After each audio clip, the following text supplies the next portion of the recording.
wonderful panel. I mean, it's really extraordinary to me, and it's such a pleasure and privilege to be the person who is convening this discussion. My name is Sarah Moore Fitzgerald. I'm an academic based at the University of Limerick.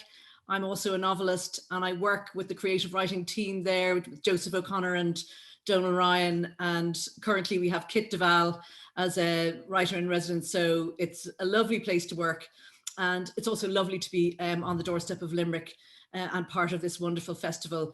Such a pity that we're not doing this around a table and clasping each other and sharing coffees, but maybe one day we'll make that right at some point. And it's so good of you to give your time and your expertise and your energy. And I'm so looking forward to the discussion. A couple of things I just want to say at the outset. First of all, this event is organised with the generous support of the French Embassy in Ireland, and we're really grateful for their participation and their input. And secondly, what I'll do when I ask the questions is that I'll, just because it's a little bit more stilted on Zoom, I'll call on each of you rather than asking you to jump in, just so that we don't get overlaps, if that's okay with everybody. Sure. If at any time you feel you wanted to add something and I haven't given you the opportunity to do that, just put your hand up and I'll call on you then. So that's it by way of introduction. I now want to introduce these wonderful panelists to the audience.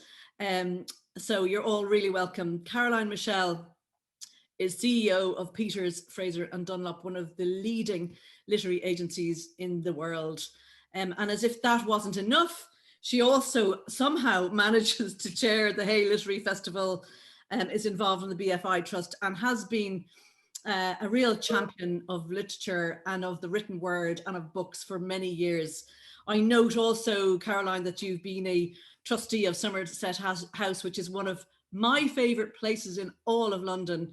What an extraordinary place. It doesn't surprise me at all that you are have been a champion of that place. Caroline, you are so welcome. How are you? Very good, and thank you very much for welcoming to the Limerick Literary Festival. I wish we were all there together, but it's a great honour and a privilege. Thank you. Well, likewise, Caroline. Sabine Wespieser, you are very welcome too. Sabine established her own eminent award-winning publishing house in the early 2000s, and it quickly became really one of the most highly regarded publishing houses in the world. She has published the work of some of our most beloved writers, including Edna O'Brien and Nuala O'Faolain. I mean, you know, even just throwing those two names out alone would be enough to give you your 5 gold stars in the world. But Sabine, your achievements are extraordinary. It's lovely to have you join us. How are you doing? Very fun.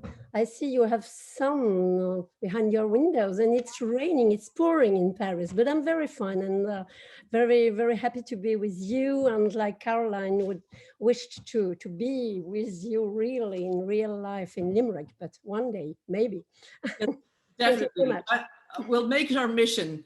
And the sun is shining here, but Sabine, you know, it's a cliche to say that if you don't like the weather in Ireland, just wait a minute.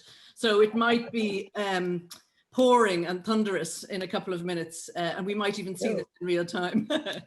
I hope the rain in Paris is soft and good for everybody's growth and well-being.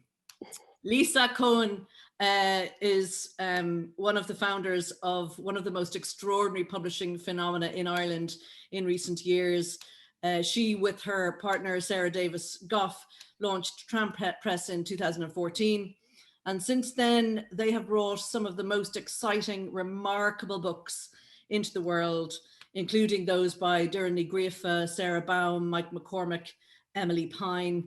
My toes are curling with curiosity because Lisa mentioned, just as we were chatting before we began, that she's just off the phone about one of their new books coming out. So I have been sitting on my hands trying not to ask her what that's all about. Maybe I'll squeeze it out of her sometime later on. Lisa, how are you? I'm very well, thank you. Yes, I'd love a squeeze now, I have to say. I'd love to be down at a festival. Yeah, so it's It's a lovely sunny day in Dublin, and it's crazy busy, but sure isn't it always? But things are progressing nicely here, so I can't complain. Well, good, and it's great of you all to join. So thank you all again. I'm going to open up the discussion by putting something to you all, which is that I have noticed, maybe it's just the people I hang out with, or maybe it's just Ireland or something, but I've noticed a real bipolarity in the discussion about the effect that the pandemic has had on the book world and the publishing world. So there are the doom mongers in one camp, in one corner, saying that,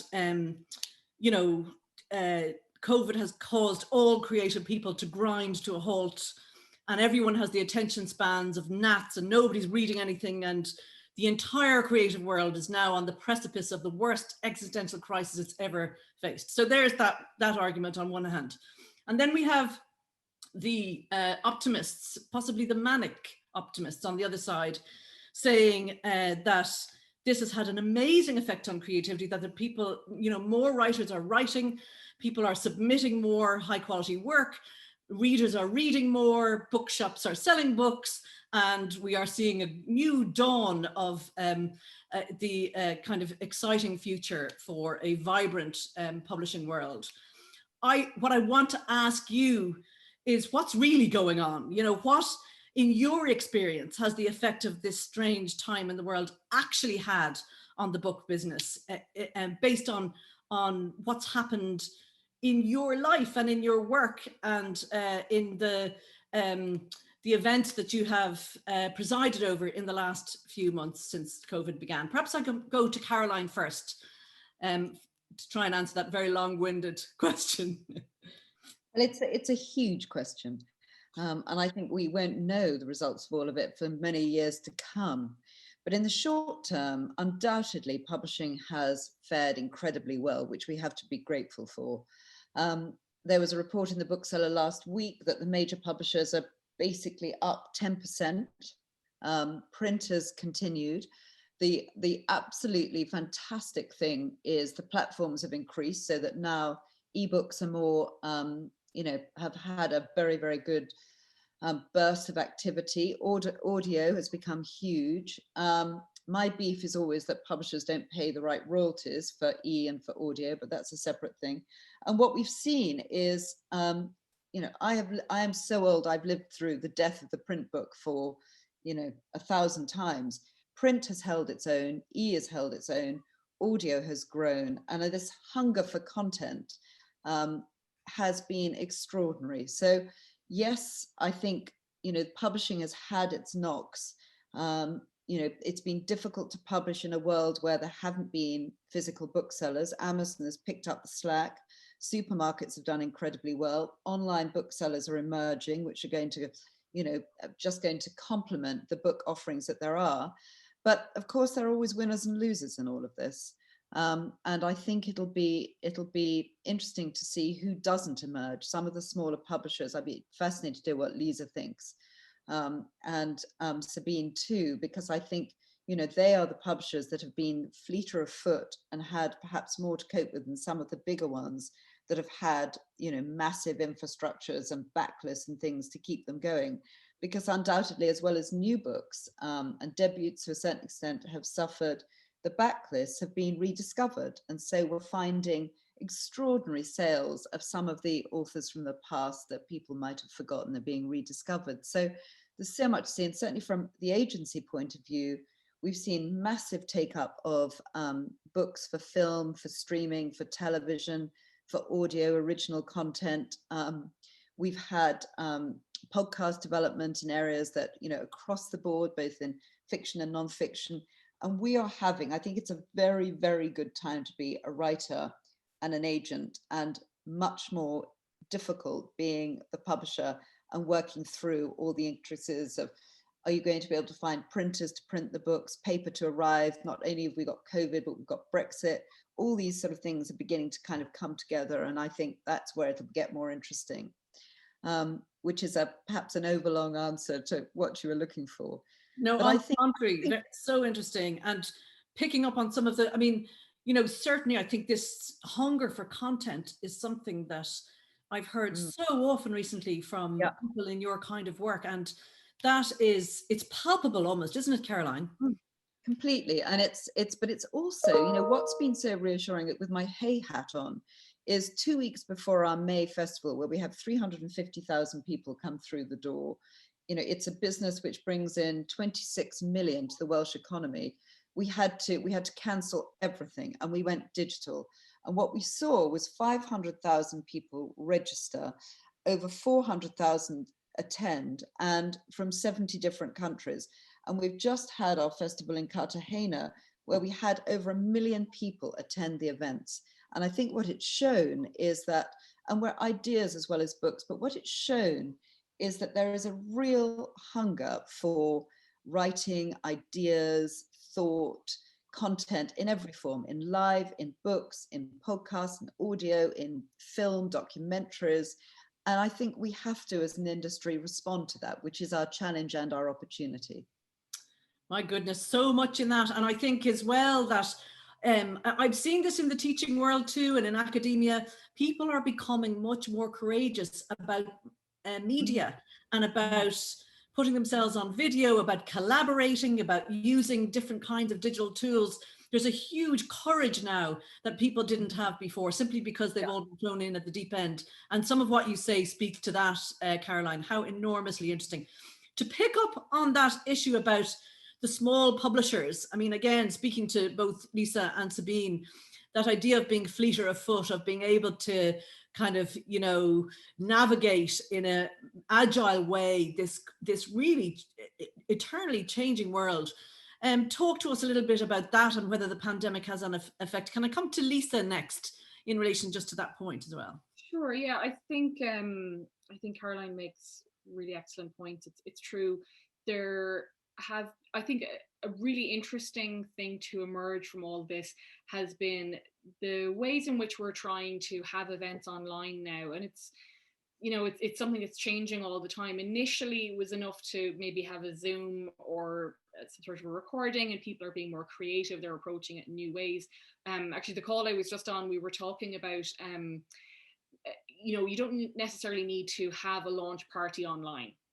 It's a bit like when people read the news on the radio years ago, when everybody started to move to TV, you still had the desk and the people reading, and we still sort of have that. And that's sort of a mimicry of that. But, you know, then things start to move on. We're seeing opportunities for engagement across different platforms, and there's an implied formality with some platforms more than others, and there's sort of the Instagram live is quite informal.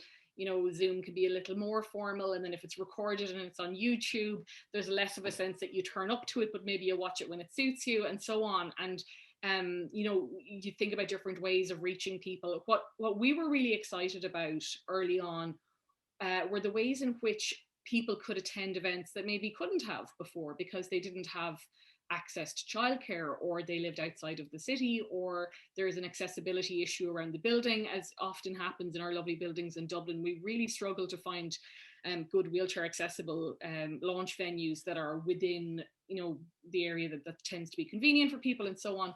So we were thrilled last year when we launched Derny Grafa's A Ghost in the Throat, and we live streamed it, and something like 5,000 people logged in immediately, and then, you know, other people watched it as that evening went on. And, you know, we always have great launch parties, the turnout is always great, but we've never fit 5,000 people into Hodges Figus before, so that was marvelous. And you love the idea of the accessibility that this has now created.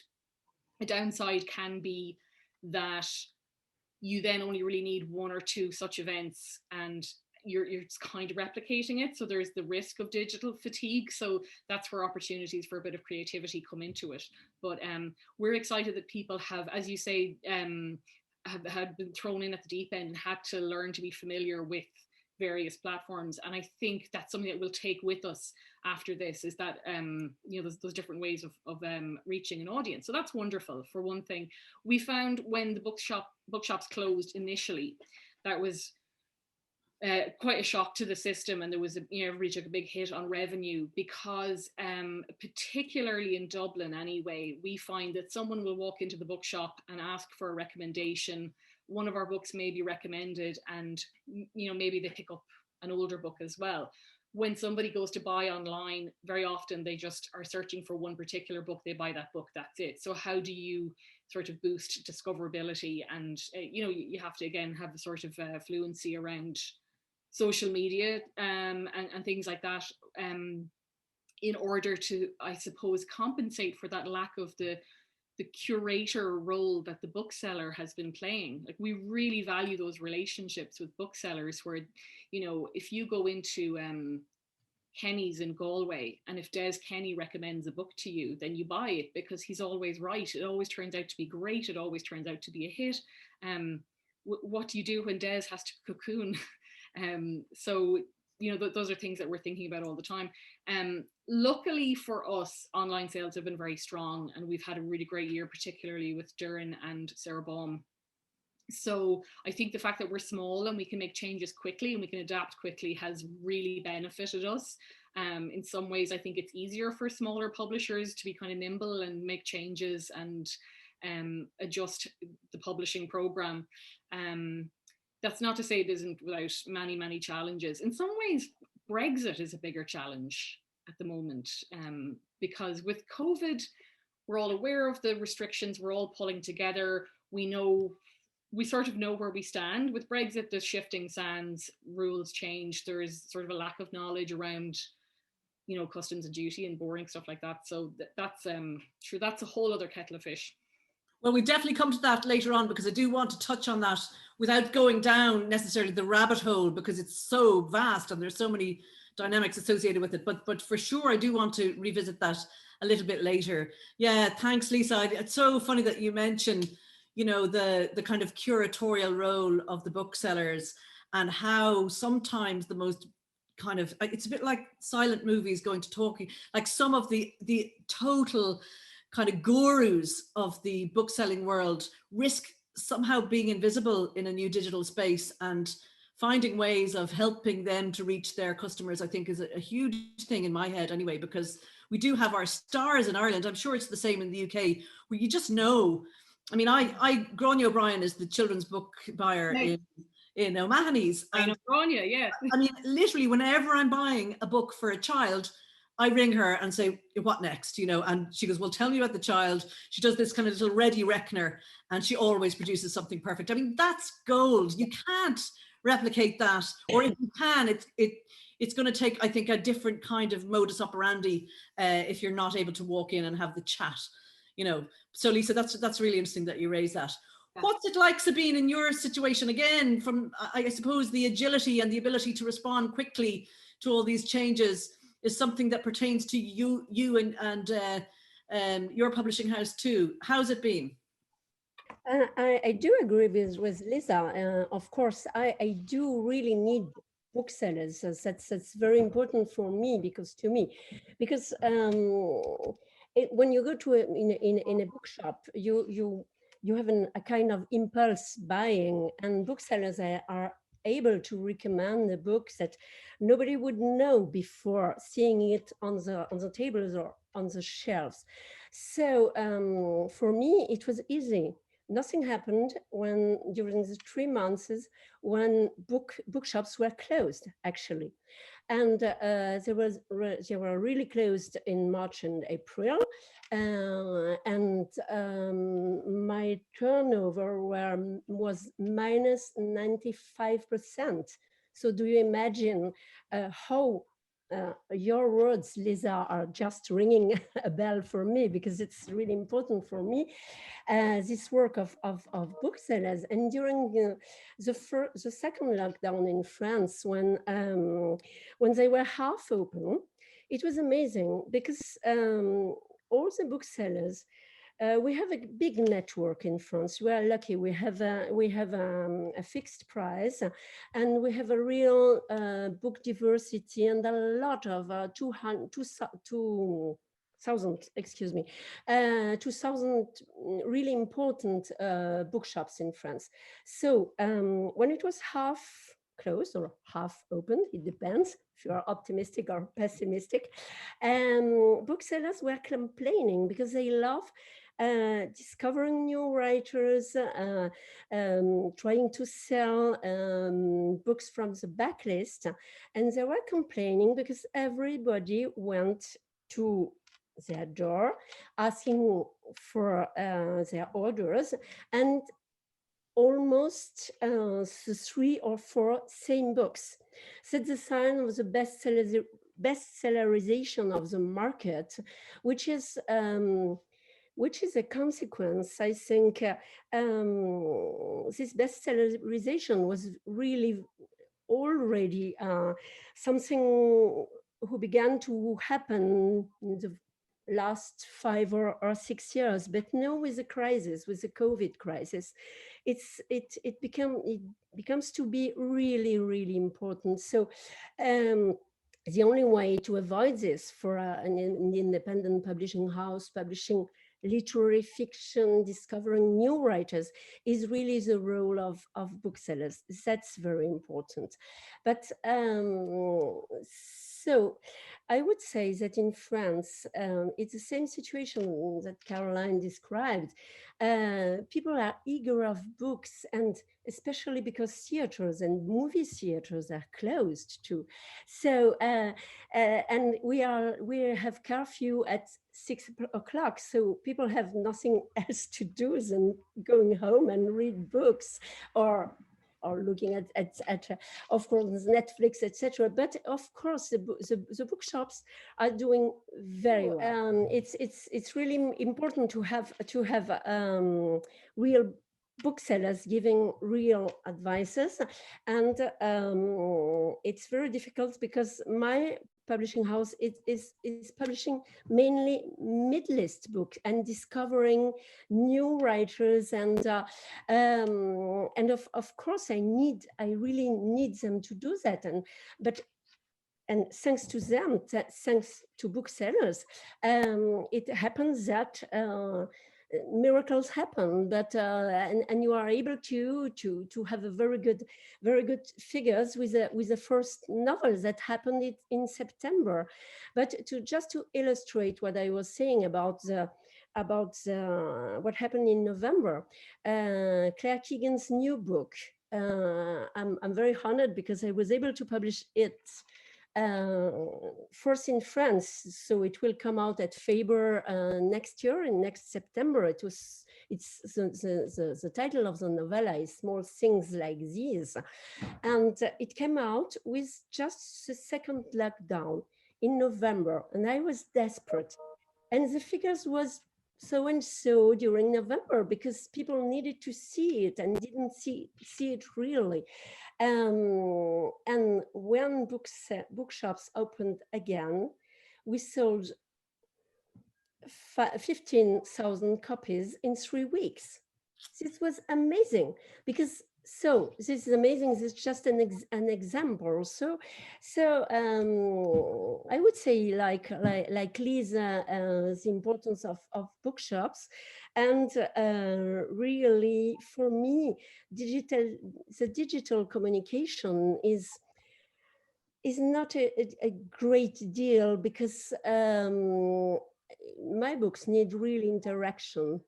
The enthusiasm of real people, and for the moment, my writers and I are very much missing the lectures and readings in the bookshops, well, of course not possible for the moment for sanitary reasons. So I would say that this COVID situation just showed how booksellers are important. It's so interesting. I mean, that's such a rich initial response to that question about the impact of the pandemic. And what I'm hearing is, the diversification of platforms, the potential for improving inclusivity that a digital environment can create, but the constant importance. It's almost like it's underlined the importance of booksellers, of book lovers, of book conversations, of all those things that make us so inspired and connected to the world of books. So yeah, just incredibly interesting. And yet I'm feeling a huge optimism from all three of you about what's possible now, notwithstanding some cautionary notes about, well, look, let's just wait and see. I mean, we're all, I think, a bit shell shocked, and, you know, the medium and longer term, which I may ask you to speak about in a little while, is something that might create a completely different picture again. Can we come to Brexit? And I do want to go back to Caroline in relation to this, but both Sabine and Lisa may also have contributions to make on this. I mean, I remember reading in, I think it was about 2017, something in the bookseller that was saying nobody is talking about what Brexit is going to do to the book world. And I remember kind of feeling very sort of a great sense of disquiet then about, you know, there was a real sense of we need to have this conversation and we need to be analytical and assiduous about breaking down what's actually going to happen. So Caroline, can you shed some light on, now that it has happened, on what the issues for publishing are in this Brexit context? Well, I think culturally Brexit has been disastrous and will be disastrous. And I think it's something that governments haven't really picked up on. I mean, not just for publishing, but for musicians, for actors, you know, who now are required to have a different visa for every country they visit to perform. I mean, it's just a disaster for publishing. Our big thing, obviously, is copyright, is open market Europe. And also, I think whether we're going to have problems with print, with getting the things we need, printing books in Italy, which is where an enormous amount of printing has been done. I think these things are now, you know, are going to cause enormous problems. I think the big one that is occupying publishers, apart from copyright, is Europe, because to British publishers, Europe has been a massive territory, English language into Europe. It's been the bane, I know, of European publishers. You know, for Sabine, she doesn't want English copies of her writers, English editions coming into the country, because more and more people read in English. But it's been a growing market for British publishers, English language into Europe. So there's always been an understanding, you know, that you have Europe exclusive, and it's a home royalty rather than an export royalty, which means a lot for the author too. This is now gone. You know, there is no reason why. I mean, America is going to go in there faster than ever. And I think it's going to put pressure on for authors and for publishers as to who has that European market now. And, you know, what we're watching as an agency is if publishers start to put on an export royalty because their costs of exporting books into Europe become more expensive. So the hit on is for the authors is pretty significant. And it's something that was never debated. And I think all of us sitting there in our industry think, you know, where is the voice? Where is the cultural voice? Where is the publishing voice in government? Because we account for nearly 2 billion of the economy, you know, just through publishing revenues. And we're always culture, which, as we know, is the main humanity. It's the thing which keeps us human and keeps us who we are, should be supported everywhere. You know, our writers' work in our language should be possible to have it, you know, no barriers at all. I'm getting kind of confused in what I'm trying to say because I get so cross about it, that this wasn't thought of. Because for writers, you know, it's one of the increasingly, you know, there's always pressure on advances. There's the book selling trade has become much, much more scientific now. We have methods of exactly how many copies are sold. You know, when a publisher used to take on a book because they loved the writer, they supported the work, it's more difficult now. It comes down to, you know, down to pounds, shillings and pence. It comes down to the economics. And it's a very fine balance, you know, between what you love and what you should support. The work that, you know, Sabine and Lisa do in particular with literary writing is harder pressed than anything else. You know, it's very easy to publish a celebrity, you know, non-fiction or fiction. It is much more difficult to give those writers, those new literary writers, a place. And if publishers are feeling the pinch, if the revenues are tighter, if they're not getting the money they used to get from selling into Europe, you know, it's terrible. If it suddenly is more expensive to print books, you know, it's terrible. I mean, and it's something that Sabine said earlier on, which really has kind of chimed with what you've just said there, Caroline. The mid-range books, you know, they're really at risk when the margins are tightening because people will only go to the kind of the top row, as it were. And what really I think feeds literary work is people digging deeper and searching for something else. And I wonder, is that all at risk, given some of the points that you raised, Caroline? Well, I think this is where Sabine and Lisa have, more chance than anybody else, because the bigger publishers are going to take less and less risks, and we're seeing it. They are much less risk averse than they used to be, to take a punt on something that some editor says, this book is in my heart and my soul, we must publish this book.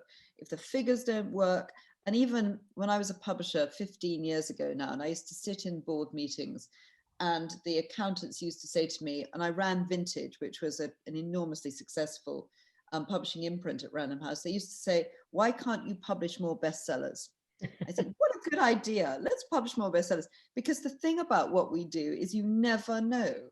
You love it. Every book I agent and every book I'm sure Lisa and Sabine published, we believe is going to change lives because it is so wonderful.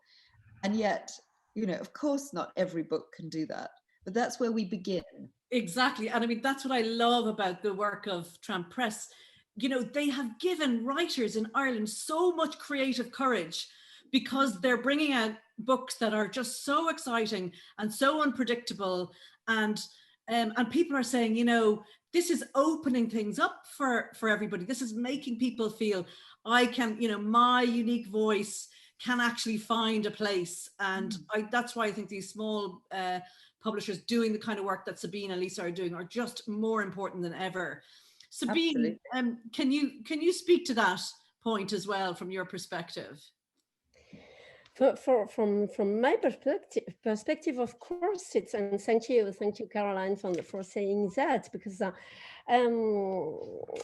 I'm feeling, yes, it's easier to be a small publisher. I'm feeling like a very small boat floating, but still alive, in between big ships. And but we are able to work with pleasure, with a feeling of necessity. And if I'm enthusiastic enough, I'm able to say to salespeople who are diffusing and distributing my book, you have to go there.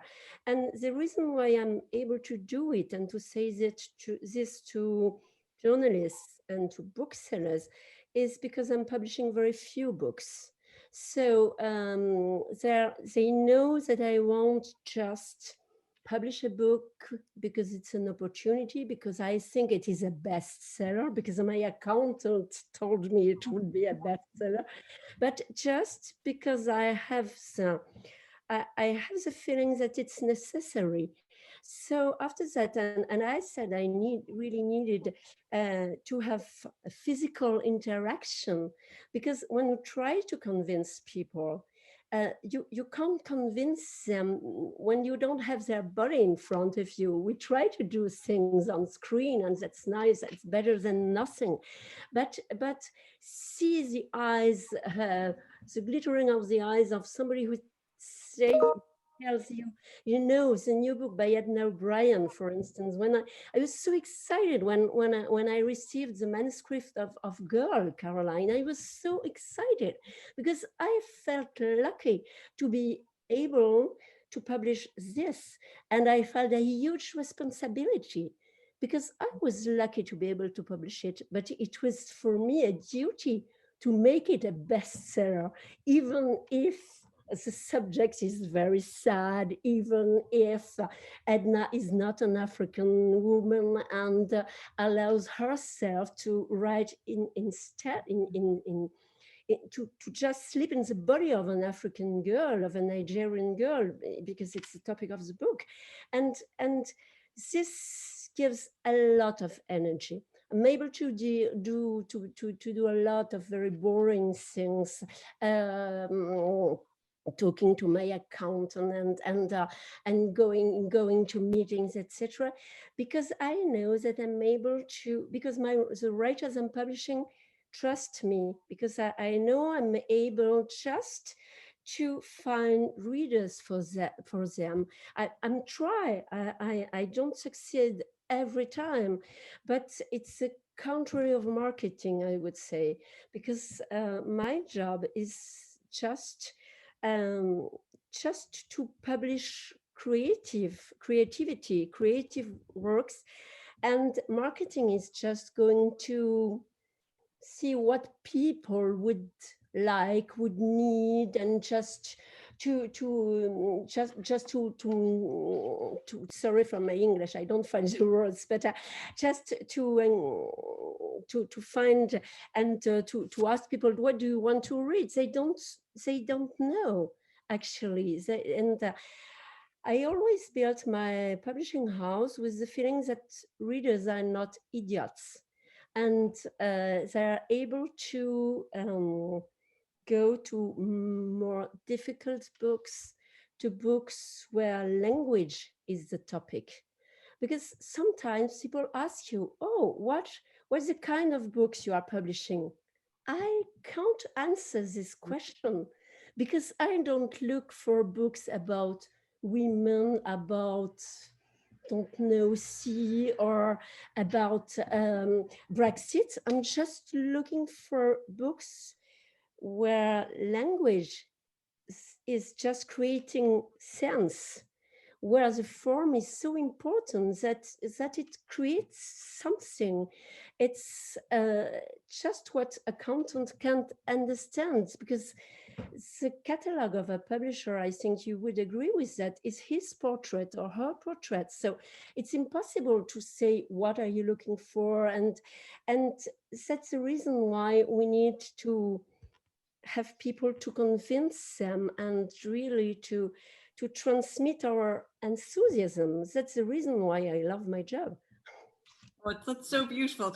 And it's what makes the industry so exciting, because that radar, that never quite knowing what you're going to get. And I love what you just said, Sabine, about treating readers like they just, knowing readers are clever and tender and wise and sophisticated. And the more you think that, the more you create a self-fulfilling prophecy. It's the same with writers. We're always told, don't underestimate your readers, because they'll go the distance with you, as long as you have that spark, that what you said, Sabine, as long as the eyes are glittering, as long as there's something inspiring there, people are going to follow. So it's wonderful to hear you talk with such passion and such love about the world that you've been part of for so long. Lisa, talk to us yourself. And again, maybe because you mentioned Brexit earlier on. Now, I don't, so how has it affected you? And do you want to pick up on anything else that has just been said as well? I think, gosh, everybody has made such great points here. I just think that it's such a beautiful thing that Sabine just said, the catalogue of a publisher is her portrait. Mm-hmm. I'm going to tell my colleagues that. That's a really beautiful turn of phrase. And I completely agree that, Caroline made another very good point, that bigger publishers will be risk averse now. And that was certainly the case when we first set up Tramp Press. That was just after the last big crash. And we were seeing kind of a shrinking in ambition. And for us, we kept looking at books that weren't getting published and saying, this deserves to be published. For us, it was low-hanging fruit. We said, don't underestimate your reader, as you say, Sabine. And we would say, this book deserves to be published. The success is in the finding of it and the publishing of it. We will work very hard to market it. We'll work very hard to book events and put it forward for awards and so on. But, we should never work backwards from an accountant's projections. And you should always publish in good faith and as though the thing will do well. And we've been vindicated, really, I think, over the years in our decisions. And I think our enthusiasm has come across. I think now, at the moment, having to pitch books to booksellers without being able to demonstrate that enthusiasm that you talk about, Sabine, I think that is a challenge. We're lucky that we can now say to booksellers, I told you about this book last year, it was a bestseller, trust me, this year. If we were starting out now, I think it would be incredibly challenging. So we're lucky that we have a relationship already with people. But what we're seeing in terms of Brexit, interestingly, is so we have a distributor in Ireland and in the UK. So our printer is in Poland. and they are having to figure out, so they deliver books to Ireland, they arrive, fine. The books that go to England are imports when they come in, and they're exports if they come across here. So, you know, they split the delivery, so things don't come via the UK if at all possible, and you save a lot of trouble that way.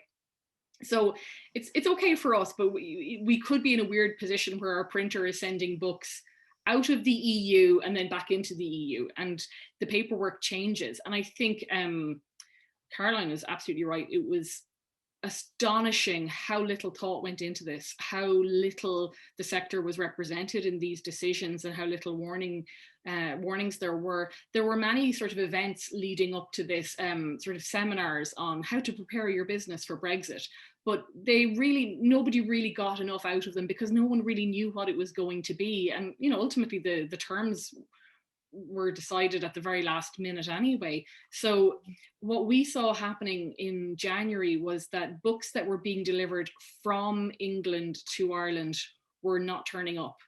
And that wasn't a problem for us. Our books are here, but a bookseller friend told me that he had ordered books from Hachette, Penguin, HarperCollins, and they just hadn't turned up, just no books.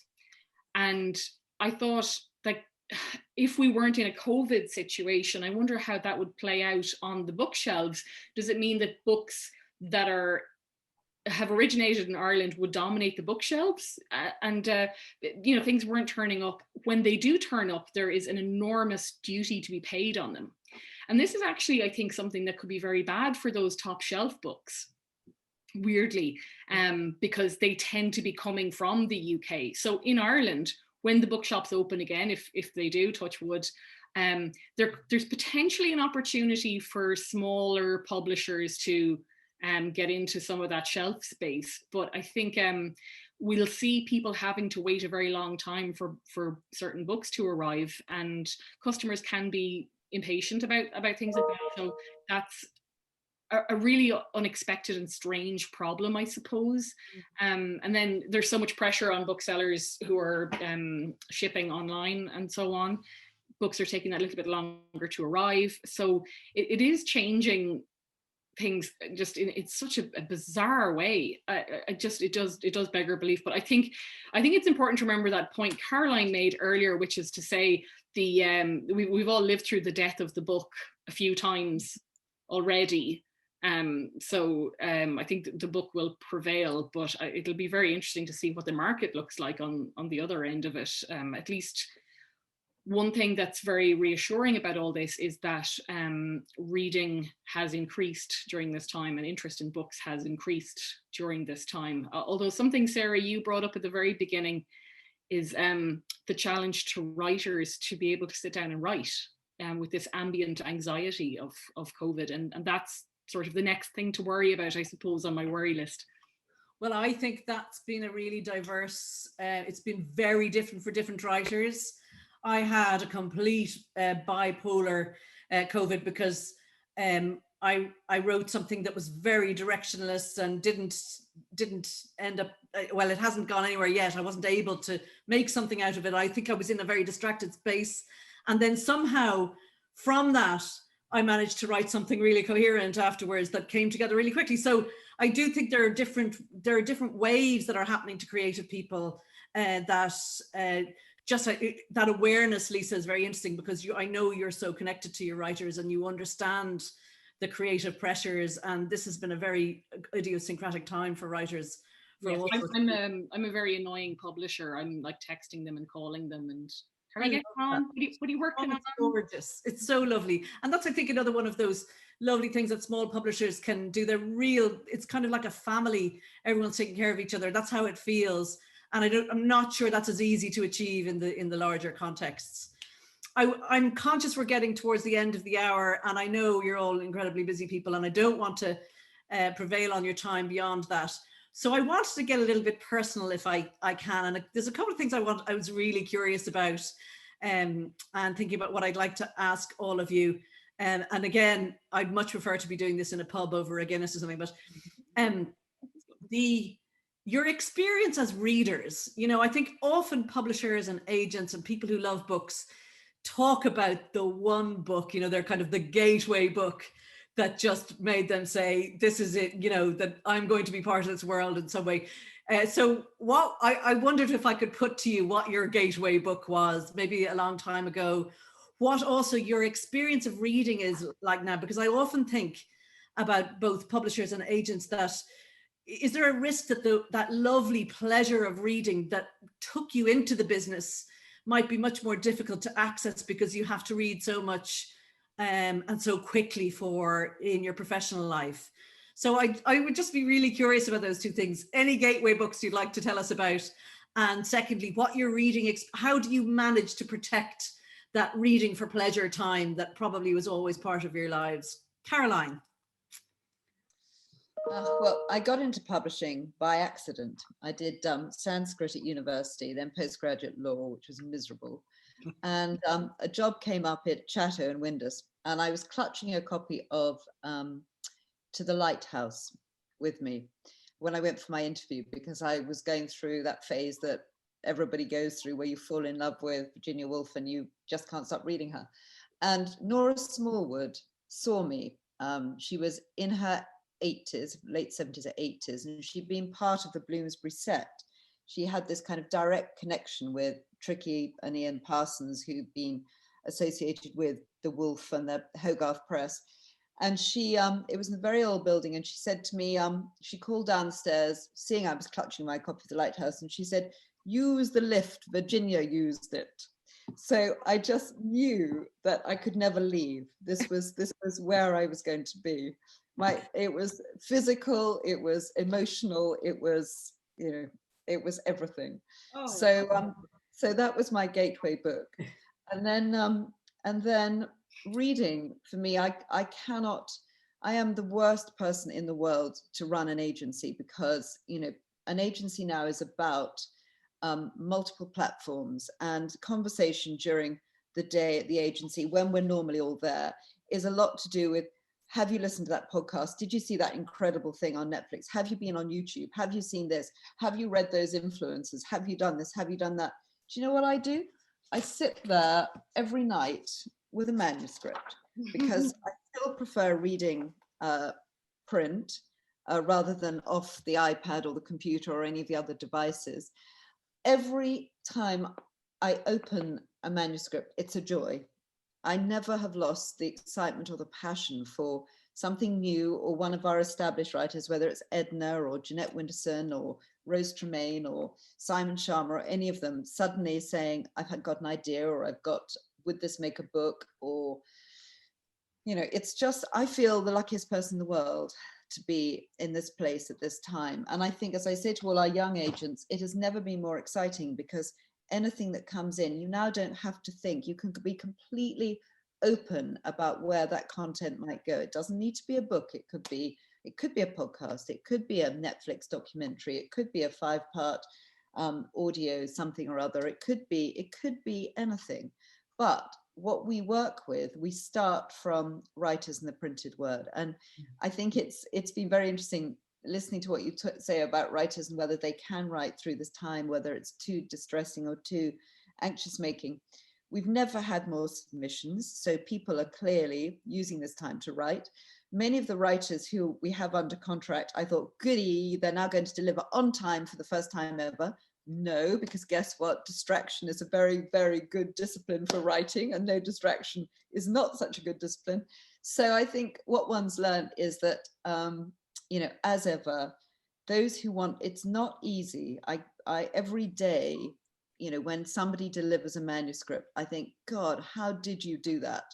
Because I can't imagine what it's like to do that. And I was saying to Sabine, you know, this morning with Edna O'Brien, looking at her table with all her notes, you know, to my mind, I have a pathetic admiration and total awe of all the people I work with and for at the agency, because I think to write a book is one of the most difficult and extraordinary achievements. And I'm always thrilled, you know, when it comes in. So I'm completely in love with the whole experience of reading still. at my great age. That's just so inspiring. I have to tell you, every time you mention the fact that you've been speaking to Edna O'Brien, I get this kind of tingle, literal physical tingle down my spine this morning. It's like the magic is still. Really, so do I. 20, 25, 30 years after working with her and knowing her, I still feel the same. Oh, she's just pure magic. She's pure, she is a magic being, I think. Caroline, also what really strikes me too is that while there's this great creativity and you're so open to this whole new spectrum of possible media and platforms, it all still comes down to the written word and to the story. And I noticed how you embraced the manuscript, you cradled the manuscript like a beloved thing, and that seems to me to be the beating heart of what the business is always going to be about. It is. I think it is. It begins with those words on the page. Completely. Yeah. Sabine, your gateway book and your reading experiences now, what is it like for you? I have always been a reader, you know. My parents were worrying because I didn't want to play with my little friends when I was a child. And I studied classics, and I would say that my gateway book is Phèdre by Racine. For a real precise reason, because it's beautiful, of course, because the language is just amazing, and because it's also rewriting. You know, writers for me are readers, first of all, and Racine read Euripides, and Euripides read Homer, and this was very important. And Caroline just told her intense admiration for Edna, I share. And of course, and Edna is an amazing reader, an amazing rewriter. And I'm very lucky because I found for her a translator who was able to just find all the quotations woven in her phrase by Joyce, of course, but Yeats and Synge and all the big writers she admires. And the perfect example is a very little book I'm publishing these days, beginning of March, James and Nora, her little book about Joyce and his wife. And this is amazing exercise of admiration. That's the reason why I admire so much Edna, because first, she is a huge writer, but she also gives a kind of the light of reading in her books. And this is very important to me. So, of course, I'm reading all the time, and I'm not only reading the books I'm publishing. I'm reading the contemporary fiction and rereading books too when I can. And I'm like Caroline, it's physical. It's physical to have the manuscript, and it's physical to have the book too. And I never feel, I never go to sleep without a book, even if I'm just exhausted, but I need to read one paragraph, one page, or one whole book when it's just for the whole night. Oh, so yes, we are all readers. Yeah. Sabine, you talk earlier about necessity. You talk about needing to read. It's like oxygen for all of you. I just love the way you all speak like this. I'm so like taken with, I so agree about Edna, you know, when she talks, even when you just, it's like, it's so intense because she has so much to draw from. She's just got this amazing layered reservoir that she just pulls up from the deep every time she speaks. And I heard her once talking about Joyce, and you know, Joyce has been described to death in Ireland. Everyone has their description of Joyce, but hers is the best of all. A tabernacle, a cave, a child, a man, a woman. I mean, you know, I'm on my knees listening to her when she just, you know, this originality that she has, this incredible fierceness that she insists on so that she doesn't come out ever with a cliche. You know, she's just extraordinary, and your connection with her does not surprise me one bit listening to you. Lisa, your gateway book and your reading experience. Okay, well, I think now I knew I wanted to either work in publishing or be an academic neither really a good career choice for a woman anyway, and well, for anyone. They're notoriously difficult to get into. And my PhD was on Irish theatre. I was very interested particularly in Tom Murphy, the Irish playwright, who talks a lot about the blood knot of the family and kind of untrustworthy narratives. And I just think he's terribly underrated and a brilliant writer. But I got into looking at the Abbey, our National Theatre's international tours at the end of the 20th century. Everybody talks about the early days with Yeats, Lady Gregory, Synge, but there's not a lot, you know, of time given over to later stuff that was happening there. And one thing I found really interesting was Dancing at Lunasa by Brian Friel in the early 90s. Tremendous play about family, about ritual, about the unreliability of storytelling and not trusting your own story, but still incredibly interesting. I think it's the great middlebrow play because it's incredibly entertaining, but it is very ambitious and high-minded, and it's doing very smart things, but you don't feel like you're working too hard or something. It's just stunning. I found it very interesting that the Abbey staged it, and there wasn't, you know, tremendous interest in it. There wasn't the anticipation, I think. And then the reviews were a bit, you know, they were a little middling. You know, that's fine. The ending is a bit of a, I believe the Irish Times said that the ending had a bit of an anticlimax to it with the exchange of hats or something like that.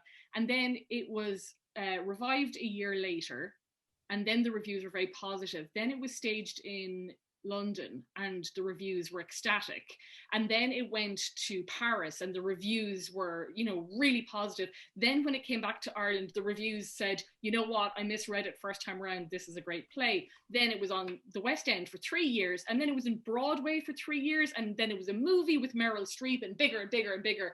And then shortly after, the Abbey commissioned another play by Friel, Wonderful Tennessee.